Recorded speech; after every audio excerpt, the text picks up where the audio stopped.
What is going on, everybody? It's your boy Phil Shock and the Nice Hedgehog here with our Week 9 matchup of MBA Moonblast Division. I know you guys saw the recent draft takeover team that we did. I actually had to wait to drop that because I wanted to wait until we actually started playing our games. Because spoilers, Week 7 and 8 I got from Qmos and Maddie.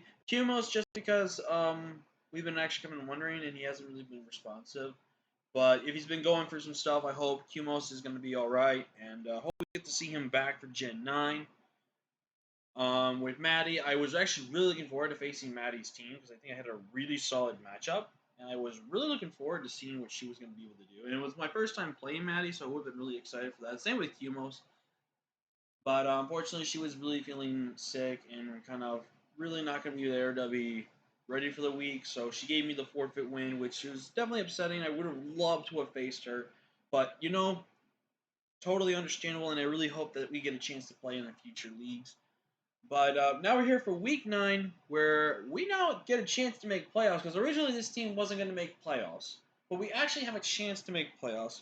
We just have to win this week and next week, and we guarantee playoffs. If we lose and win, there can be a possibility for the 7th or 8th seed. It just depends on other scores, which I actually will give a little update at the end of the video for that. But so the playoff race for the last roughly the last 2 to 3 slots is really up for grabs really right now. So, really big stakes going into this week. We are taking on Platonia, or Platon. I don't know how they would like to say this name, so I apologize if I'm butchering it. We have a pretty cool team this week. We're running double Scarf with Goon plus Spectre. We are running Lumberry, Belly Drum, Azu. Now, you may be asking yourself, why am I running Lumberry? Belly Drum when that makes no sense, but there is a Will-O-Wisp being Rotom that if I get a +6 as they Will-O-Wisp me to try to cripple me down, I play rough kill. In chance if they try to Spore instead of Sludge Bomb my Azumarill, I go for Belly Drum as they go for the Spore and I get basically a free +6 and just kill anything or just chip something down and kill it reverse with Aqua Jet. I have set up Meteor Beam, Necrozma, Iron Defense, Weakness Policy, Como-O, and kind of just a bulky offensive Mega Mawile. So, I'm going to go ahead and just tell you guys right now, this matchup looked a lot more winnable, honestly. Looking at their team, they have those 6 plus Gumshoes, Hoopa Unbound, and what was the other Pokemon? I don't remember the other Pokemon. My memory trash. But, I honestly was looking at this matchup, and I'm not gonna lie to you guys, after the match was played, I really should have relooked at some of the weaknesses I could have saw on my team with this matchup. Like, Steelix, I think, was a very fair bring, but in my honest opinion, I don't think they should have brought Blacephalon against my team. You guys saw in the team recap, I have, again, like 3 amazing great answers to Blacephalon. And I also have some other amazing answers to Blacephalon, like I had Nidoqueen, which Scarf revenges and always lives ahead. I have Spectre, which can go Scarf, revenges. If it Specs and I outspeed it, I revenge it again. I have Azu, which always just kills it outright with Aqua Jet. I have Scarf Obstagoon, or just an Obstagoon that lives ahead. You know, like, I just don't understand the sets. You know what I mean? I just don't understand the bring of Blacephalon against my team. I really don't. Especially when I have a Como-O that has Bulletproof, which would stop Shadow Ball. So it's like, I don't understand the Blacephalon bring, in my honest opinion, but it is what it is. But we're getting to things. But before that, leave a like if you haven't already. Subscribe if you are new. Join the First Soccer Crew today because you'll be further with the team and the crew. Also, as a very side note, I want to give a special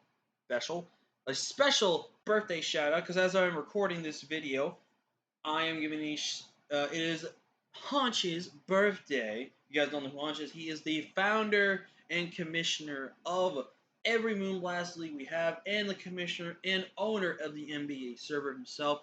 Punch, you're a smelly old man, but you're awesome. Happy birthday, bro. Much love and respect to you. But with that being said, let's get into this matchup. And real quick, again, I know I'm stalling out the battle and I'm getting myself watch time, which, yeah, watch time. But I want to say why this video is being postcom. This is a postcom for the fact that Platonia, if I butcher your name, I'm sorry. I kid you not, was taking so long to finish. Like, because I also like, do my debrief and talk after the battle. With how long they took, plus my talking, which I don't think was even that long per se, it was almost 45 minutes of recording. And honestly, I did not want there to be so much backup footage that really need to be there. If I can get roughly 20 minutes or so from a live com, that's better. Unless it's a really good game, then I'll upload a long battle. But I just really did not want to deal with you guys having to sit there and waiting minutes. It felt like minutes to me that they were taking a while for their turns. So, and again, it could have just been maybe my computer with delay or something like that, possibly. Who knows? But definitely seems like they were taking a really long time with their choices, even though some of them were very obvious. Anyways, let's go ahead and just get into this matchup here. I'm going to go ahead and lead off with my Spectrier because it matches up pretty well against everything.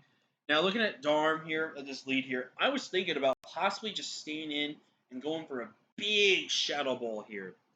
But there is a good possibility here that they could go for the ground move. They could go for the ice move. They could go for the fire move if they have it. And I was really trying to debate whether or not I wanted Pegasus to take any damage here. Probably looking back at it, I should have let it take some damage because I would have been able to scout something here. But he's got a U-turn, which brings in that. Based on that U-turn damage, they are going to reveal that they are Choice Scarf with Jolly. And in comes the Steelix here, which definitely provides to be max HP Steelix. I really wish I packed fire coverage, if not, what's it? And I'm going to say right now, that attack drop actually probably mattered, but I think at the same time I was going to be living it there. That play rough mesh was actually a little unfortunate for me, actually, because you're going to see here as I go to my Spectre, I should have been able to knock that Steelix out, but because of that miss, the Steelix now had just a little bit more help out of range, but I'm going to Shadow Ball here, get rid of Steelix. Pegasus is going to come in there. In comes the Darm, not thinking that I am Choice Scarf. They probably thought it was Timid Specs.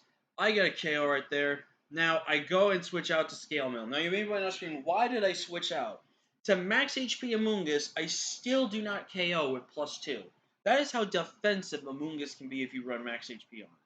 But later on, when I find out that this is actually specially defensive Amoonguss, so it wasn't really matter. In hindsight, I should have let Spectre take that Spore. And the reason why is because Spectre, as much as it's an endgame cleaner that it can be, Necrozma can now just win this game with Photon Geyser. If I get a Meteor Beam off, I literally just win. There's no ifs, ands, or buts about it. But as you'll see later, I also messed up here. I also messed up on my Como-O set here. Because literally after the battle, I just looked at this set and was like, wait, I'm faster. They revealed I have double Toxic. So they had double status in Spore and Toxic. And this is where I really wish I was sub-Dragon Dance. And I literally thought of the set right after this matchup too. And because if you really look at sub-Dragon Dance with dual stab, he didn't have anything that swapped into it. And honestly, he didn't have a team. I don't think it had even a fairy type, I don't believe, that really was able to swap into it as well. So looking really back at it, sub-Dragon Dance actually just would have won me the game. Because you're going to find out later, this Amoonguss only has Sludge Bomb. Sludge Bomb does break my sub, but here's the thing. After a +1 DD, I'm 2 KOing max HP Amoonguss with no physical defense investment. So at that point in time, if I'm +1 and I can just get a big hit off, I'm looking good. And I would have been probably lefties here too. So I would have been able to get my D-Dance up, sub as they Toxic, D-Dance up as they Sludge Bomb. Probably then either sub or Dragon Claw, because they'll probably click Sludge Bomb again. Or what I do is a DD again, is because you're going to see the Sludge Bomb they're going to do to me does not do a ton of damage, only does about 31%. So I probably would have been around 50 some percent after that hit, and then I would have been down to around 30 some percent possibly. But unfortunate here, and they're going to reveal to have Symphysis being basically a stall set, which never good. And here's where I make a really massive misplay. Well, not really a massive misplay, but this is where I make a really, like, stupid play that makes no sense. I did not put a dark move on Jean here, my Obstagoon. And in prep, I was thinking Facade was really good. But then I was just thinking to myself, I'm running Reckless. Do I really need double normal stab? And I don't regret the close combat. The close combat actually was pretty good because I was going to help check, Steelix. It helps check the Galar Darm in killing that. But I should have packed a dark type move like knockoff or something. Because for one, I would have knocked off this, and I probably should have been scarfed. I probably should have either been Chopple or AV, one of the two. Because then what I would have done is I would have double edged into knockoff as he volt switches or Will-O-Wisp me here. And then I can just double edge again. He brings in this as I have an assault vest. I live a hit. And go from there. In comes the Bucephalon here. I get Shadow Ball, and you're just going to see that that is max HP, max Def. And this is where I decide to let my Spectre get hit with this Spore. I double into Necro. He makes a very great double into Blacephalon. I personally think that was the smarter play instead of Symphysis in there. But I'm going to go ahead and autotomize up here, revealing that he is Choice Scarf, because if he was Specs, Specs did kill me every single time. But if he was Specs Flamethrower, I lived the hit. If he was Specs Shadow Ball, I died. But with that damage, he revealed to be Choice Scarf, so he did run double Scarf like I did. He ran double Scarf like I did, which is pretty funny. But you're going to see here, I mess up my Necrozma set. Now, I was running this to be faster than Galar Darn. But, in hindsight, should have ran this with enough speed to outspeed Timid Max Speed Choice Scarfed plus Cephalon, which I could have done, and then would have been able to beat Amoonguss, because at +1 special attack, I beat Amoonguss. I Meteor Beamed here, and unfortunately, yeah, things happen. Right here, I party shot. I probably should have just double edged right there, in all honesty. But I go to my Azumarill here, get my Belly Drum off, and I'm going to go for the Aqua Jet. Luckily, this Medicham does not have priority, so we get an Aqua Jet kill right here. I had to get a crit Aqua Jet to win the game, but unfortunately, I'm not going to get it. And at that point in time, guys, it is going to be game over right here. I actually go to my Pegasus trying to get Sleep Turns Burn, and I'm very genuinely surprised that they just stayed in the way they did, because they got very risky here, because all it took was really just one thing to really turn the tide to the battle right here. And right here, I should have doubled. Right there, I should have doubled right there. Possibly. I really should have doubled right there. It would have not mattered. And also, that crit mattered. That crit never kills me because he was not max HP, max special attack at all. So that crit obviously mattered. But back to the turn. I should have doubled with my Pegasus into that because Rotom then forces this thing. This thing comes out, and this thing, I think, is close to about 100%. But again, if I get a crit or special defense drop, basically at that point in time, Amoonguss can only spam Sludge Bomb. And you guys see Sludge Bomb was only doing like 16% to me. I would have possibly 2 Sludge Bombs depending on rolls, and then he would have been forced to sack something. But at that point in time, I could have won the game. So looking back at it as well, I probably should have just swapped right back in instead of burning Sleep Turns with my Genie. But at this point in time, the game's over. I have to get a crit to have any shot, but he's going to Volt Switch into the Amoonguss, which is the smart play. I would have been 100%. But they're going to be, thankfully, just putting out of my misery instead of sporing me. And we are going to lose this game 3-0. And honestly, this was a really good game. There was, besides the one crit, I don't think that crit would have mattered because, again, I would have been so low health. And Cephalon could have just easily clicked Flamethrower every single time against me now instead of clicking Shadow Ball, which would have made more sense. They would have had easily one sack, so I could have brought this down to maybe a 2-0 possibly. But yeah, unfortunately for us, though, Amoonguss just proved to be too much of a problem, and I just really not prepped right. I really looked back to this battle, and I just thought to myself, man, I really did not prep good for this matchup. This was a prep I did a long time too, man. Like I prepped this team a very long time, relatively a long time ago. So I didn't really refresh myself with the movesets. I really should be looking deeper into my matchups and thinking what would actually be a really good set.